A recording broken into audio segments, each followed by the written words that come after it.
Hello friends, welcome to Yogi Edushala. In this video, we will explore the procure to pay cycle, a crucial process for the organizations. Here is what we will cover in today's video. Introduction, meaning, procure to pay cycle, importance, and finally conclusion.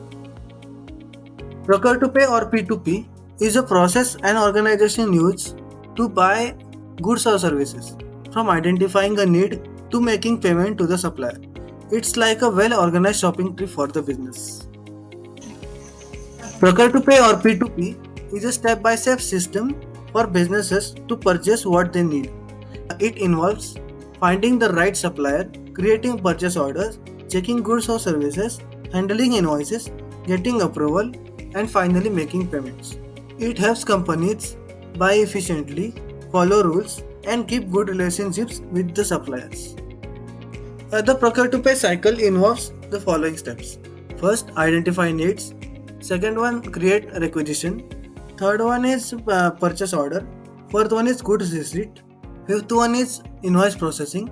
And finally, vendor payment. So let's see all these steps one by one. First, identify needs. In the first step of procure to pay process, we identify our needs. This means we figure out exactly what we require in terms of goods or services.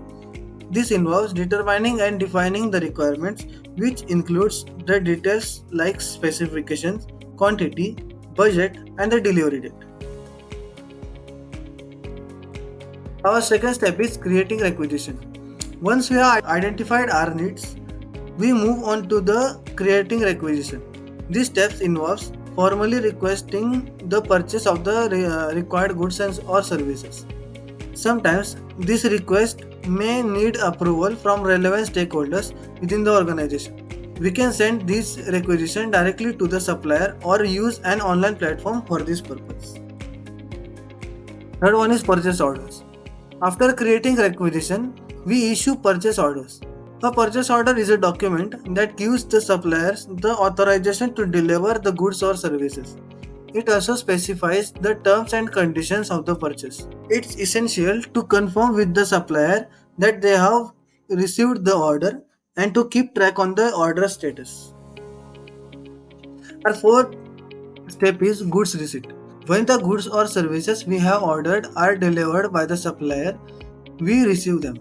During this step, we inspect and verify the received items to ensure they match what was specified in the purchase order. If there are any issues or discrepancies, it's crucial to report them promptly.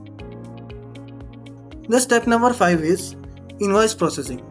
Invoice processing involves reviewing and approving the invoice sent by the supplier. We check the invoice to ensure it complies with the contract and the agreed upon delivery. If there are any disputes or errors in the invoice, we work on resolving them in the fair and efficient manner. Our final point is the vendor payment. The final step is making the payment to the supplier as per the agreed upon payment terms. We also record this transaction in our accounting system for financial tracking and reporting. Maintaining a good relationship with the supplier is essential throughout this process to ensure smooth and ongoing collaboration. So let's talk about the importance of using P2P process. First is cost control. P2P helps you to keep an eye on spending and saving money. Efficiency. It makes buying things faster and easier and save a lot of time and money. Transparency. P2P makes everything clear so everyone knows what's happening. Compliance. It helps us follow the rules and laws when buying the things. Supplier relationships. Being good buyer helps us work well with the sellers and build good relationships. So let's talk about conclusion. In summary, the procure to pay cycle or P2P is a systematic process that helps organizations efficiently buy goods or services while maintaining financial control, transparency, and positive supplier relationship. By identifying needs, creating requisitions, issuing purchase order, receiving goods, processing invoices, and making vendor payments, P2P streamlines operations, reduces errors, and ensures compliance. This approach saves time and money and build trust with suppliers. Thank you for watching this video. Don't forget to like, subscribe and share. See you next time. Bye bye.